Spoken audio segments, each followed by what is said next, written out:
Okay. Hi, Akiva. How are you? Hello, hello, hello. I am doing amazing. What about you? I'm doing very good. Thanks for asking. So, my intention of this is more or less just to have a great dialogue, a great conversation with me and you, and to make some sort of breakthrough type transformation type content. So my goal of this conversation would be that other people could listen into it and get their brain going and start realize like breaking the matrix, more or less. That's my goal. Um, the inner code, breaking the inner code, rewiring the inner code. Um, so I guess I'll give you the mic and see if you want to say anything about yourself before we dive in. All right, sounds good. So my name is Akiva. We are brothers. I am very excited to just be having this conversation, just opening up this kind of dialogue between us. I think it'll be enjoyable, and I think it'll be something that can really benefit other people to just to have these kinds of conversations and see that these kinds of conversations can be fun. They're not scary. They're not hard. They're fun. They're enjoyable. Um, yeah, I'm just I'm excited. I'm excited. I've had a lot of new things come up in my life. I've realized a lot of new things, and I'm just excited to see what life has to bring. So I'm excited to share that with people as well. Okay, beautiful. Thank you for sharing. What an introduction. So me too. I've been on this self, trying to figure out myself and figure out my mind. I would say since about 2018, and it's just been a consistent roller coaster. And I realized that I believe the best way to keep it and to stay in the world of action and performance and to stay in the world is really to keep having the conversations. So the purpose, that's one of the reasons I wanted to do this, is to let go of trying to look good. Right, I've always been afraid to look good, and that's why I don't share this stuff and I don't post stuff and I don't have any social media.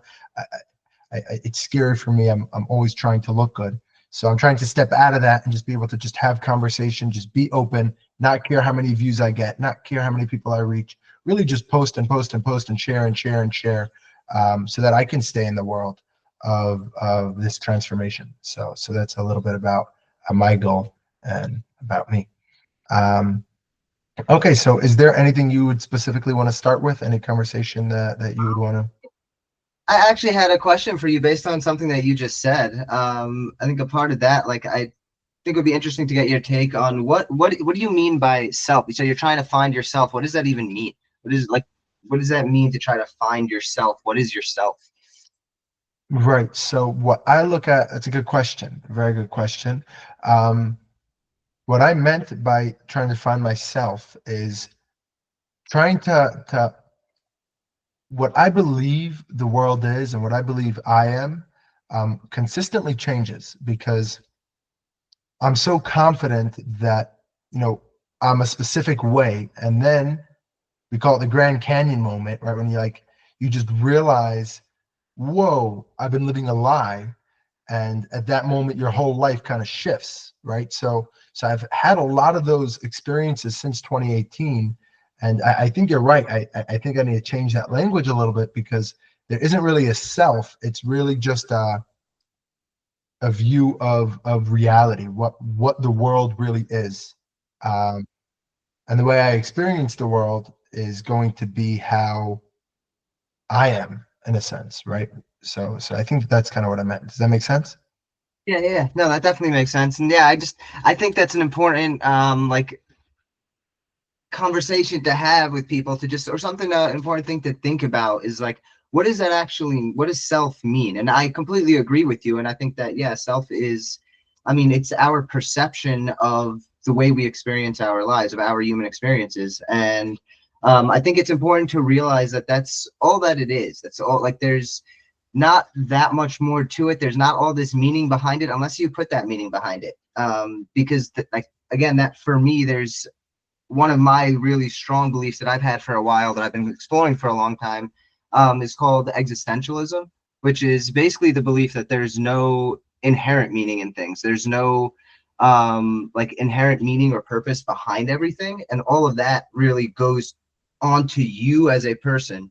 Meaning, a lot of people think they hear that and they'll think of that as something it's terrifying. Like, what do you mean there's no meaning? What do you mean there's no inherent meaning in things? That means life is meaningless, right? There's no purpose. Why do I want to be alive? Isn't that super depressing? That's something that I hear all the time, and it's something that I've over the past weekend, I actually had like a big realization with that makes it just so, it made it so crystal clear to me that it's the opposite of scary. It's the opposite of being something negative, in a sense, making it depressing, making the world a place that's meaningless. It's like, no, that is the complete opposite of what that point is saying. It's inherently there is no meaning. That doesn't mean there is no meaning. There is meaning because we all create meaning around whatever we want to, around whatever we perceive as being meaningful. And once you realize that, you're now taking that outside power, that outside force, and you're putting it inside of you. You're empowering yourself to put that meaning into whatever you think is important, into whatever you want to focus on, into whatever you want to accomplish in life, into whatever morals and guidelines you want to follow and live your life by. And I think it's the exact opposite of meaningless in that sense. It's like, no, no, no, no. You're missing the point. If when you hear that, you think of, oh, that means everything's really meaningless. It's like, no, there's much more meaning than you actually realize, because that meaning is truly within you. And once you embrace that, you can actually find that meaning and see that. Right. It sounds like kind of what you're saying is life life only has the meaning that you give it, and therefore you get to choose whatever meaning you'd want, and you get to just live inside that, and you don't need to live inside other, the norm of meaning, right? I mean, we get into a car accident, or someone yells at you, or you lose Bitcoin. You would automatically add meaning to it when you can either decide, you know what, I'm going to make. I give a good example for me over here, and this might just take off a little bit, but about 3 weeks ago, I logged into my Bitcoin ledger. It's a ledger is more or less this little like bank account where you keep cryptocurrency, and I didn't touch it for probably 7, 8 months. And little did I know that my email got hacked, and I was an idiot, and I kept my codes on an email because I was like, nothing's ever going to happen. They say only write it down and keep it in a hidden place, and it doesn't really matter. And I had about 1.5 Bitcoin there. And I log into my ledger, and I just see that in September, someone logged in and took all the Bitcoin out. So I literally just like completely, and I had an option in that. I had immediately, the meaning that I added to that was, oh my gosh, like I don't have a lot of money. I'm in trouble. I just lost a real savings account. I immediately called my wife. I told her to come upstairs. I was panicking because my meaning-making machine was running. I was going into the future, going from the past. I called my wife. My wife comes upstairs, sure that somebody died. So when I told her what happened, she was like, oh, like I really thought somebody died. Like the way you sounded like somebody died. And then after having a conversation with her, I was able to, let go of it. I immediately bought a new ledger. I started doing research into it. And instead of adding the meaning that I'm a failure, that I messed up, the meaning that I added is, I'm going to make this be a turning point in my life. I'm no longer going to be irresponsible with my finances. And I'm not going to be now afraid of cryptocurrency. Even though it's at the all-time high right now, I just bought Bitcoin yesterday, right? And I'm going to be buying more Bitcoin today. And I'm going in. I don't care that it's at all-time high, because I'm literally choosing to take action in that area, because the meaning that I immediately made was, I went and deleted I have a widget on my phone which says the Bitcoin price. Immediately that day I deleted it, because the meaning it meant too much, right? And instead right now, the meaning that I'm adding is, it's going to be a turning point. I re-added it. I'm not gonna go and be the old me. I'm putting different meaning into that, right? And I'm going to get my Bitcoin in a half, and I hope I'll get it before it gets too high, but I'm going to get back there, and it's the meaning that I'm adding to that scenario is what's going to dictate my future. So instead of adding the negative meaning, I'm adding a positive meaning, while still feeling what happened, right? I had processing time, but yeah, so that's what came up for me when you shared what you shared, because we don't need to go into the normal way of meaning making. We're able to add whatever meaning we want, and then life becomes ours rather than being the victim. I think it's even a step more than that. It's not even necessarily just what you want. It's what will happen. At the end of the day, there's a lot of meaning that you're going to create as well without thinking about it. And instead of trying to fight it, instead of trying to change it, accept that you put that meaning there and just actually accept that and accept that you're the one who put that there. That will let you actually just truly empower yourself to put all of the control into you. Stop putting it into other things. Stop putting it into getting external validation and having or knowing that everything is going to be okay because this person told you or that person told you or this thing showed you. It's like you're putting all of that meaning into these things outside of yourself, and by doing that, you're disempowering yourself. And when you can Right. stop doing it and you can just accept the way things are and you can just start being in the moment, life just gets a million times better because your circumstances don't matter anymore. Because you're the one who puts the meaning behind those circumstances, that puts the meaning behind everything that happens. And if you're in control of that, or if you're not letting that control you, now you're not going to be having those strong emotional reactions to things like you normally would or like people normally would. And I think that that is like, in a sense, the like enlightenment or growth that people are looking for and trying to find themselves. They look outside of themselves to try to find themselves. And really, I think we need to all just be really introspective and take the time to look in deep to ourselves. What meaning are we putting on things? Why are we putting that meaning on things? Where does that come from? And then accept it. Stop. Don't try to fight it. Don't try to push it away. Accept that that's there and that's there for a reason. And when you do that, those voices stop fighting with each other and then they could calm down. If you're trying to just push those out and push the meaning out and change the meaning, you're not fighting with it. You're giving it energy. It's never going to stop, and you're not going to be able to win. And I Right. think That's very that's powerful. And it's funny because like I'm trying so hard to be present to what you're saying, but my internal dialogue is just racing back and forth, processing and coming up with ideas. Um, yeah, I do really agree that when we um, when we live inside of that meaning, we just validate it more and more and more, and it's kind of like we chasing our own tail. exactly, Yeah. exactly.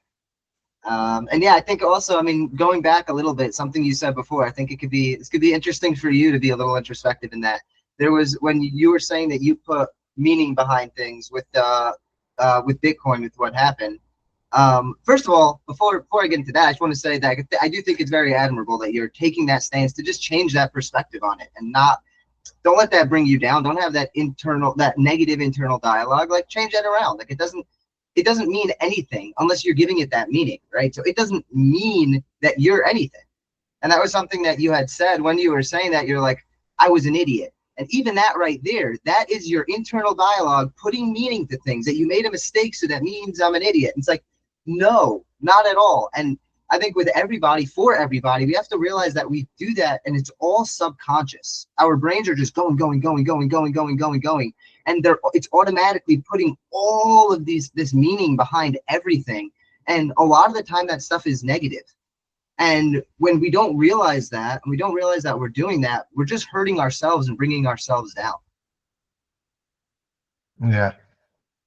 Yeah, I definitely see that, and I appreciate that input.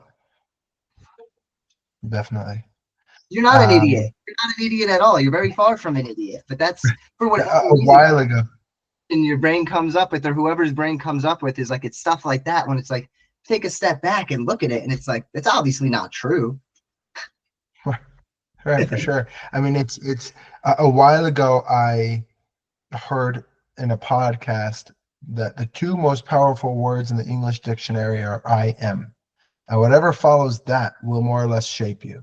And it's very easy to say it and to preach it, right? And I'm a preacher. I tell everybody, I'm talking to everybody about these concepts. But not but and we still tend to, say and the I am, you wake up in the morning and it's like, I am tired. Okay, you just gave that more power, right? Or I am nauseous. You're giving it more power. It really is crazy the power that the mind has and the power that we give it. Now, something I like to say, I tell this to a lot of people, is we hear our internal dialogue, the voice in our head, and I'm not sure how aware you are to that voice in your head, but if someone watching this is thinking, I don't have a voice in my head, these guys must be crazy, that's the voice that we're talking about, right? So when you really could realize that that voice in your head you have no control over, and it's no different than a friend or an enemy just standing next to you. And the same way, if a friend were to tell you, here, do some meth, you might be like, whoa, slow down, right? Or he might tell you to do something and you might be like, I believe you, or I don't believe you, or I feel like I need some space right now. We never say that to our internal dialogue. We hear it as if it's like us, and as if it's actually a part of us. Yet I could ask you right now to pick up your hand, right? I could pick up my hand. You could ask me to flare my nose. You could ask me to shut my eyes. Now ask me to shut it off, right? And it's like, shut off, shut off, shut off, stop, stop, stop. It won't stop because I have no control over it. But we give it power as if it's the truth, when in reality it's just there, and it's all from the past. Now, a lot of people argue with me about whether anxiety lives in the future, or whether it's created from the future or the past. And I'm a preacher saying anxiety, all of these things are all from the past. And when people argue it, I ask them, if you were to fall right now and hit your head, and you get a concussion and forget everything, you right now don't remember anything from the past but your present, right? Would you be anxious about tomorrow? No, because you're not going to have anything to compare tomorrow to. The only reason you start getting nervous about tomorrow is when you take tomorrow and you start comparing it to yesterday or the day before or the day before or a minute before, right? So it really all exists in the past, and we take the past, put it in the future, and it like consistently just trips us and really hurts us. I feel like I talked a lot. I would love to give you an opportunity to respond to. Not at all, not at all. We're just having a conversation. With your last point, I had a good point, and now I lost my train of thought, to be honest with you. What was the last thing that you said? About the concussion. No, about being present, anxiety. I got it. I remember. So I think that for me, the way I understand it, I think that first, what you just said was very insightful for me, because I've always thought of it as anxiety is just about the future. It's about because you're scared of what's to come. You're scared of what's going to happen. And from based on what you just said, I realized that really it's not just the past. It's not just the future. I think it's an accumulation of both. And it's just what it is the not being present. Anxiety comes, in my opinion, I think anxiety comes from when you are not just in the moment and you're using the past to compare to then judge what's going to happen in the future. So when you're doing that, you're choosing to live in the past and the future at the same time while completely avoiding the present. And when you're doing either one of those things, either living in the past or the future, the whoever that is not going to be present. And now, even more so, if you think about it, if you're doing both, and really maybe that's what we're all doing all the time. It's something I'm thinking about now. Like maybe that's really what it all is, because we think about living in the future, even, right? When can you live in the future and whenever, at least for me, if I'm ever living in the future, thinking about the future, I'm also somewhat comparing it to the past. So I'm not just in the future.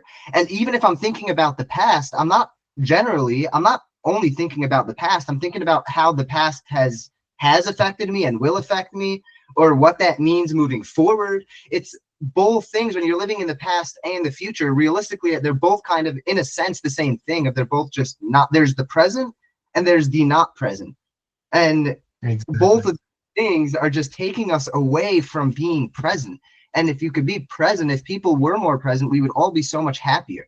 Because we'd be able to just be in the moment, just live in the moment, appreciate the things that you have in the moment, appreciate life,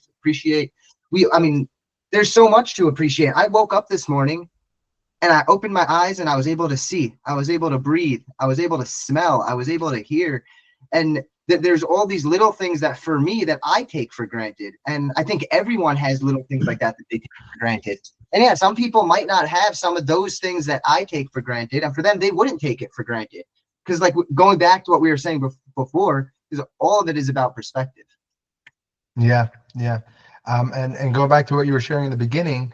I again don't think that it is what we're really doing is we're taking our past experience, and where do we keep the past experience? In the future, which makes it we more or less take the past and put it in the future, store it there, and then in the moment we're going into the future, which has a bunch of past walls that we create. It's kind of like sunglasses, right? So imagine right now something bad were to happen to you. You get into a car accident. Um, it was raining, right? A little icy. You get into a car accident. Now let's just say you put on a pair of sunglasses. Now the next time you're in the car, right, and it's raining and it's icy, you're seeing right through those sunglasses. Now, if you were to get into another car accident, you're not wearing two pairs of sunglasses, and it just gets darker, but you don't realize that it's any darker, right? And as time goes, then you get into a relationship, and the girl breaks your heart, right? Now what happened? You're wearing another pair of sunglasses.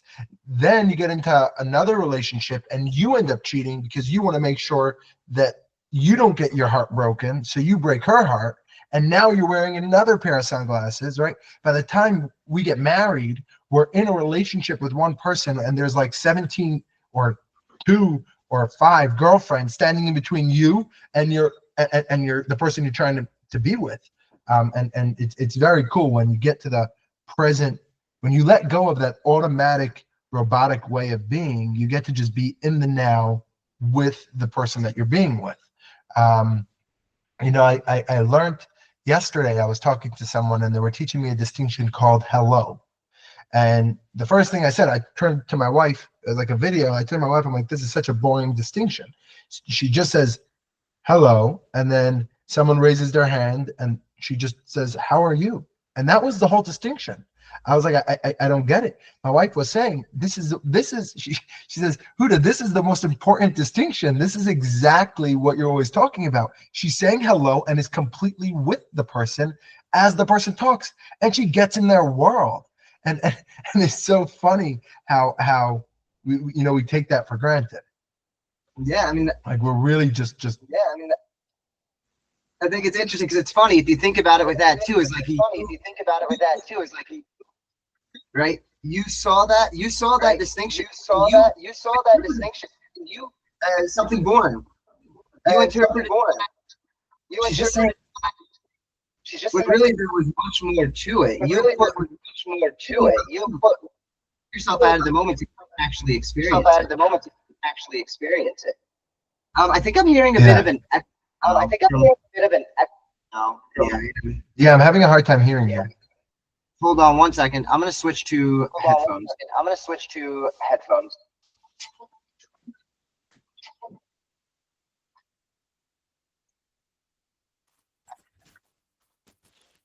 Are you able to hear me?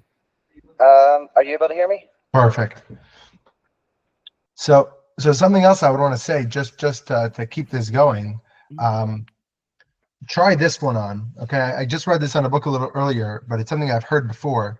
Is 80 to 90% of the thoughts and actions that we take on a daily basis, we've taken the day before, or we've thought the day before. And we always think that we're doing new things and we're taking new actions.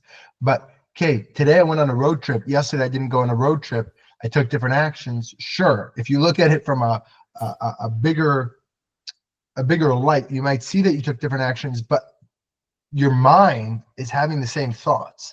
You saw a tree, and how present were you to that tree, right? You had a conversation with your friend. How present were you to your friend? How much of your friend did you actually hear versus how much did you hear the things that you wanted to hear, right? I could right now talk to you about this awesome pizza shop that I'm opening, and you could hear me doing a sales and marketing pitch right now because we know we're putting this on YouTube, and you could be like, oh, the pizza probably isn't even that great.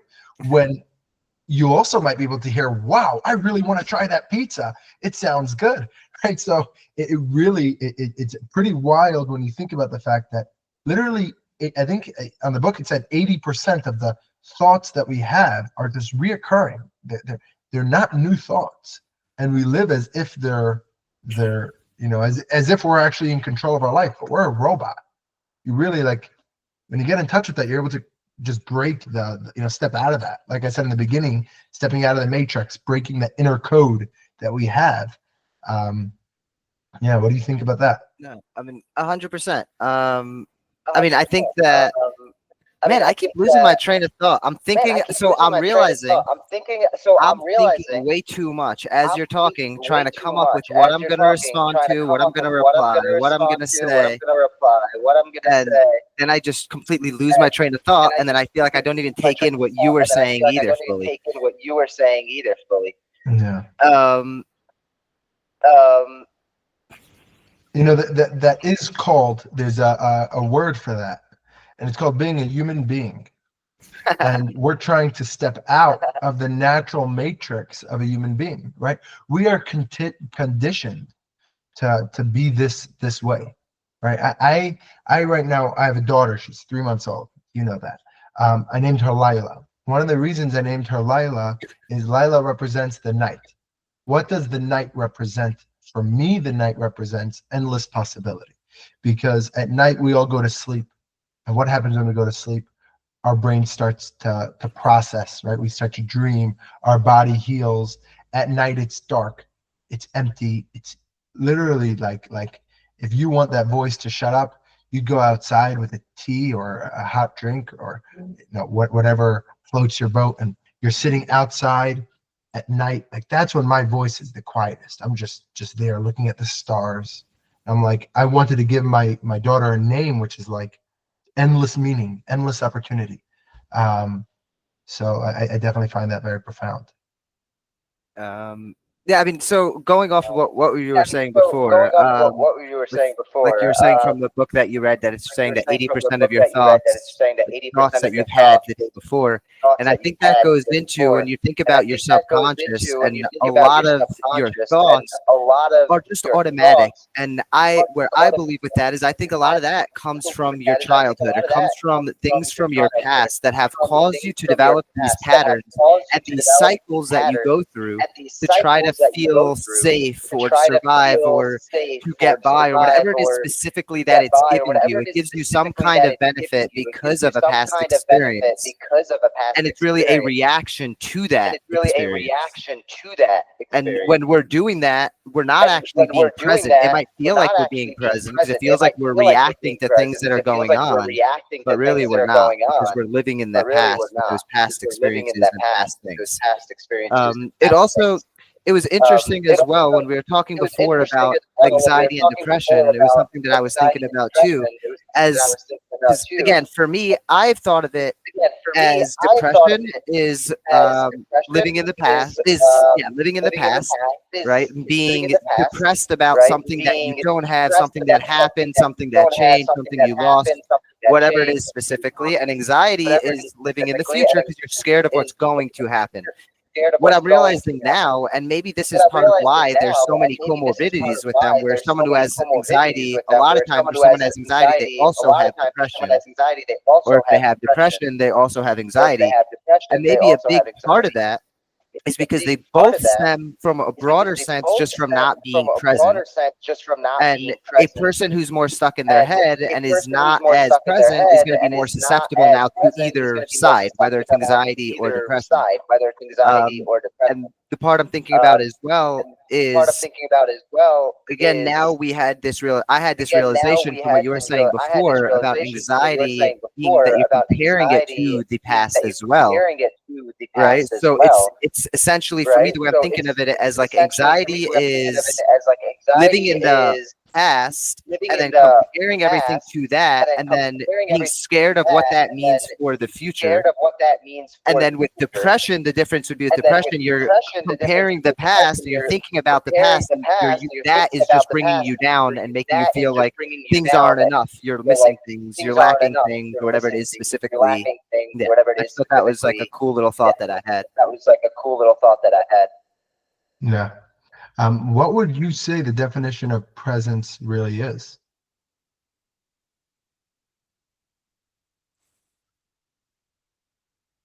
Being completely aware what is currently going on, what is actually going on in that specific moment, and then in that specific moment, in that specific moment. So I have a pretty good recipe. I think it's a good recipe for presence, and that is moment to moment, standing for your commitment in that moment, right? And every moment restarting that, like it's constantly restarting. So if you're trying to be present, thinking, what is my commitment for this moment? If I'm right now with my wife, then my commitment is to my wife. If my commitment is I'm in the house and I'm sitting on the couch and I'm a little bit anxious and I'm like, I need to clean the house and do things. Just think about this minute right now. What's my commitment? And if you're not filling through with your commitment, the good news is that that minute is over because it's a brand new minute. Right here, I have it written down. Let's see. I have it written down really well. And I just think that this is so profound. I share it with like everybody.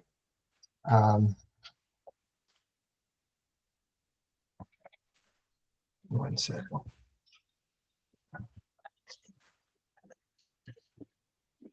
Presence is being in life right now, intended for the fulfillment of a possibility. Remove all the comparison, because then we are left with what's so right here, right now. Presence always starts right here. When that's the case, there's no past, no future, no judgment. All that's there is your whole and complete and present to the commitment for that moment, in each moment. And in each moment, that possibility is complete, and you're always restarting and in the moment. And a comparison is like rock climbing, right? When you're rock climbing on a serious mountain, you're not like thinking about 3 rocks from now. You're thinking about the next rock. You're not looking down, because if you look down, you're going to panic. You're not looking up because you don't want to see how much you have left. You might be looking at the next rock, and then the next rock, and then the next rock, right? Moment to moment, what is your commitment? And when you're rock climbing, your commitment is staying alive. Not to look at how high you are and how much you have left, because that's just going to kill the possibility of staying alive. You know? Yeah.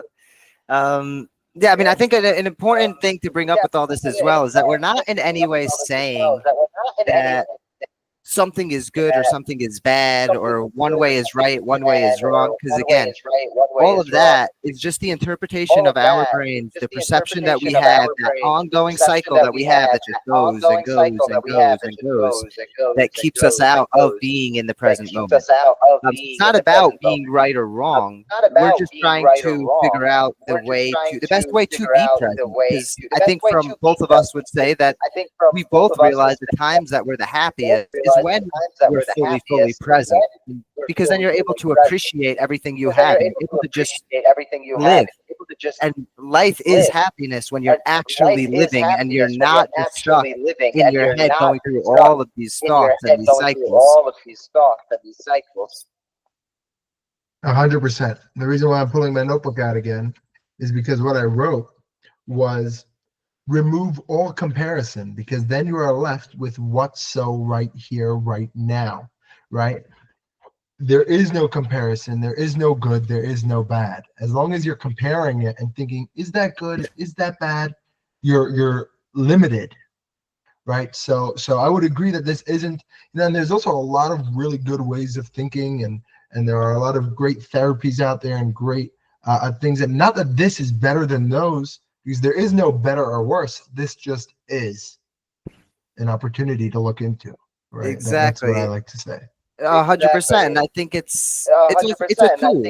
Just like there's thousands or millions of tools out there that can be very beneficial and that have very good points, right? This is just a tool that we're kind of discovering that's making us feel happy, and that's why we both kind of had that, like, to the desire to share that with other people, to try to like just show what that means, show the little bit of like understanding that we have of these things. When even that, I realize how I'm going through that internal dialogue of, wait, how much do I understand? Do I understand it? Someone listening to this is going to be like, what are they talking about? He doesn't know what he's saying. I'm just realizing how there's those voices are going and going and going. And I think with that, I would actually like to challenge anyone who is listening to this to just take a minute and try to really focus on how much those thoughts control you, those automatic thoughts. When I'm talking now, what are you thinking? Are you questioning if what I'm saying is true or not? Are you questioning what my intentions are? Where are those questions? What are those questions that you have? Because I think all of us are nonstop questioning, whether it's what, how, why, all these types of questions. And I'd like to challenge all of you to take a minute throughout your day, try to focus on that a little bit. Just notice it. Don't try to change it. That's the biggest thing I would say. Don't try to change it. Just notice it. Notice it and accept it. Yeah, and accept that it's no different than your friend whispering into your ear, being a good friend or a bad friend. The only difference is that this is a friend that you don't get to cut out from your life. So, but it's definitely good to understand where it's holding, and sometimes it's going to be your friend, and sometimes it's going to think it's being your friend, and it's going to hate your friends, right? And sometimes it's always going to show up differently, but just getting in touch with it and getting in tune with what it's saying is the whole. Just that is going to shift everything when you're really just in it.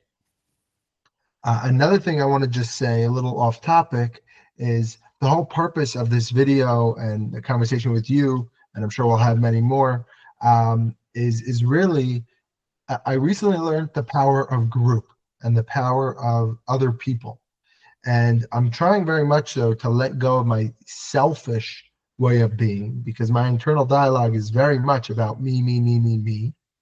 And I really want to start to be able to give to others, right? So the purpose of this video is really to make this conversation be in existence in a group and people that I don't even know, right? Because when that starts to happen, that's really me being selfless.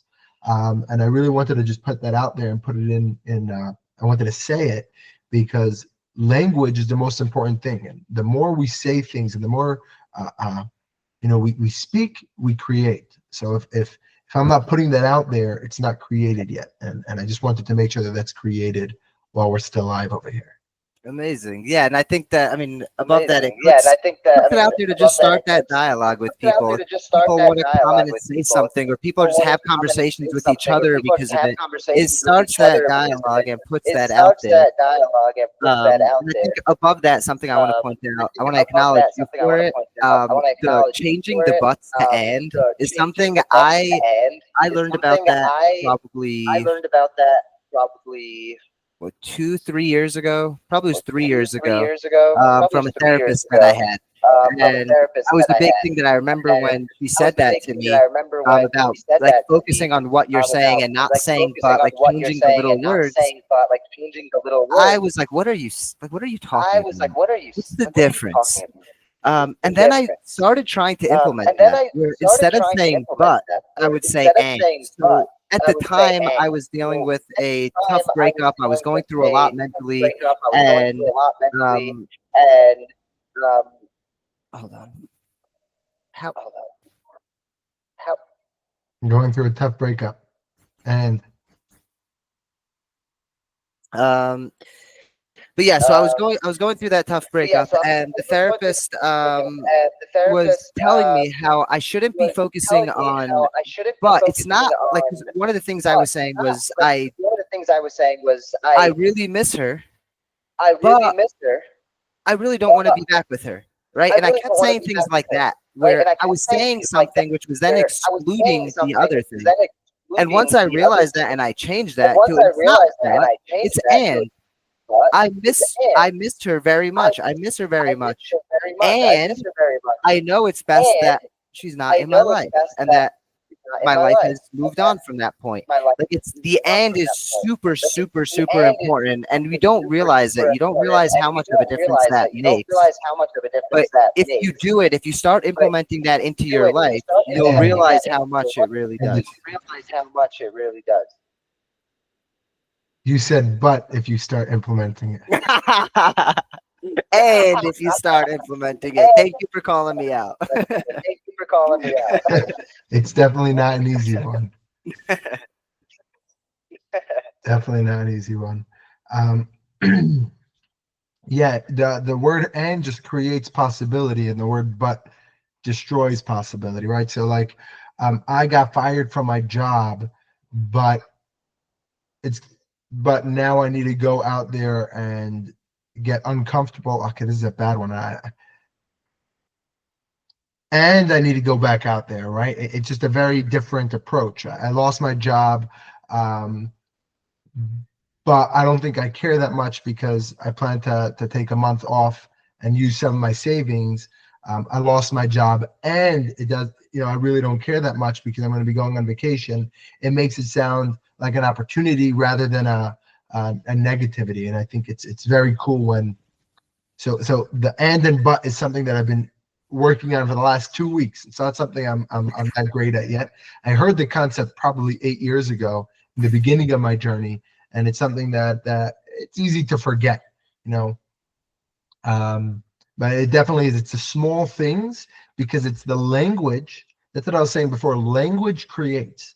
So if we change the small language, what is possible is enormous because the small, it's like the word I am, right? When we say I am hungry or I am angry, I used to say I am ADHD and I have ADHD.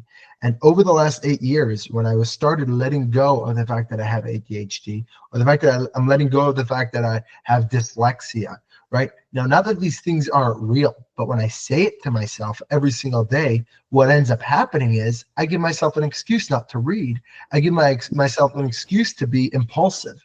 And I physically create, besides just giving me an excuse, I physically create a more ADHD behavior, right? If I go to a doctor, the doctor tells me you are depressed, and then I say, I am depressed, I am sad, I am lonely. Not that it's bad to label it. If that's where you're at, go ahead. I had a long period in my life where I was doing that.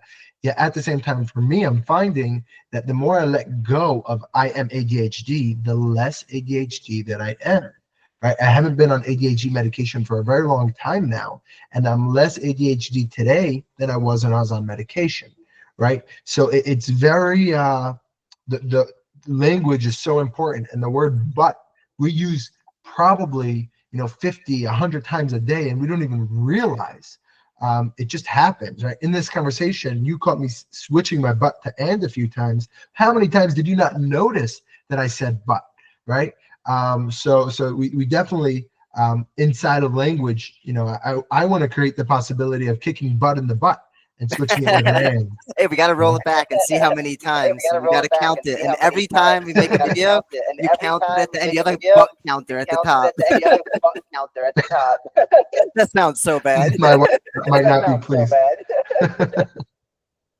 That is not what I meant. But yeah, I mean, I think that Definitely very powerful. I think it is super important to just try to just be present, try to be in the moment, and acknowledge all of those voices going on. Acknowledge all of the questions that you have going through your brain, and try to just accept it. Don't fight it. Let it be, and try to be present. With whatever way you like to do that. I think for me that has helped with that is meditation. I would highly recommend meditation for anybody. I think there's all different types of meditation. You can do literally 2 minutes a day, 3 minutes a day, 2 hours a day, depending where you're at. But I think that for everybody, it would be extremely beneficial to help us be present and be in the moment. So for me, I'm procrastinating with meditation because I signed up for a Joe Dispenza retreat in 3 months. I'm going in late February in Switzerland, and I'm like, I'll learn to meditate there. So I've been procrastinating on my meditation. Who's not living in the present now? Right? That's so not. Yeah, definitely procrastinating there. So I guess I got to meditate today. Let's do it as soon as we're I done. like that. As soon as we're done with this, let's meditate and then continue our day. Okay, beautiful. Would you like to say any last few words? I think to sum it all up, just try to acknowledge all of the voices and thoughts going on. Try to acknowledge all of the things stopping you from being present, and take that power of meaning and put it in what you want and empower yourself and do what you want. Stop making excuses. Stop giving reasons as to why you can't do something. If you want something, you want to do something, so do it. Go get it. Yeah, Love we you live all. as if reason is we live as if reason is the like reasons are reasonable and that we need to live inside reasons, yet reasons kill possibility, right?